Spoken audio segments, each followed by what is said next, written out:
This episode is called Magnificent Sonic, and never before have I felt so blatantly lied to. There's nothing magnificent about this, cretin. Destroy the Hedgehog Robotnik, you're the true protagonist. We begin in a sleepy western town named Tranquil Gulch, as a bug named Six Gun Pete guns down the local sheriff. Yes, this is the right show, I checked. The sheriff flees, leaving Pete in charge of the town. Sonic and Tails reach the town and immediately ask for chili dogs. Some things never change. Pete comes by and threatens Sonic to a shoot-off, and oh look at that, he's defeated. And a robot! Pete runs away with his head gone as the mayor offers Sonic the position of sheriff. You know, since the last guy ran out on them. Sonic refuses because he doesn't like staying still, and oh look at that, they talked him into it.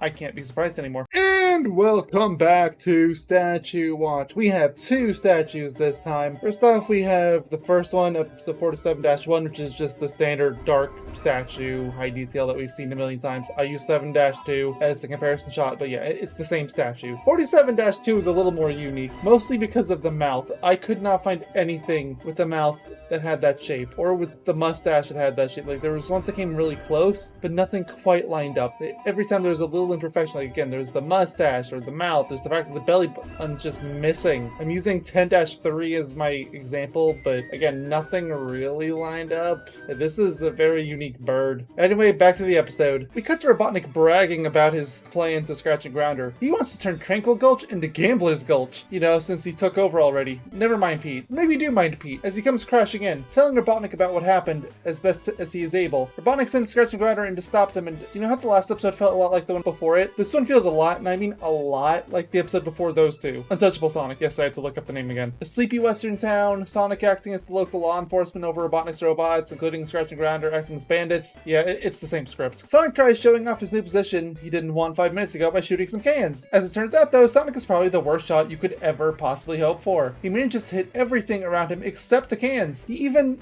misses the literal broadside of a barn. Finally, I found a worthy rival to my shooting skills. Scratch and Grounder finally arrive, probably saving the town from more damages. Somehow, Sonic manages to convince them not to fight in a gun duel, and instead to play poker. Strip poker at that, meaning they have to keep playing until one of them has nothing on them, including their clothes. The 90s were a different time, I'm telling you. And of course, Sonic blatantly cheats with the 5 aces, with his face on them. But the robots are dumb bots, so they keep going, until they are outright dismantled. Tails dumps them into the trash. Oh, but don't worry, they're back in one piece in the next scene. Scratch and Grounder notice that Sonic has a crush on a local girl named Miss Possum, so they use what are depressingly probably the best disguises in this show to trick Miss Possum into leaving town. It works wonderfully. Sonic learns about the scheme immediately somehow, so he runs off to save her. He reaches the car and show, what have I told you about the human hand Grounder? It is a sin against humanity and must be smited. Then again, the dumb bots smite themselves, seeing as they jumped out of a falling carriage without a parachute. Sonic uses the parachutes the robots forgot to save the carriage, turning it into a boat. Scratch and Grounder try to stop them again. It goes about as well as last time. But then Sonic and Miss Possum fall over a waterfall with Scratch and Grounder boasting for some reason. The bragging buffoons fall over the waterfall too, because of course they did. Sonic fishes them up, abruptly ending the scene. Robotnik is pondering what to do when Scratch and Grounder bring Sonic back. Easily his dimmest moment yet. A telegram comes for Robotnik from Sonic, demanding 10,000 mobiums for Scratch and Grounder's release. We get some cursed imagery and move back to Sonic and Tails. Seeing these two in jail reminds me of how we haven't had a bingo mark in a while. Come on, show, you have it in you. Robotnik arrives with an army of sniper robots to help him defeat Sonic. You already know it ends in miserable failure. Scratch and Grounder escaped from jail by the powers of miscommunication though, so that's neat. Scratch and Grounder used their newfound freedom to capture Tails, with Robotnik demanding a 1v1 shoot-off with Sonic to free him. So Sonic reluctantly agrees. After a costume change. A long costume change. I'm waiting!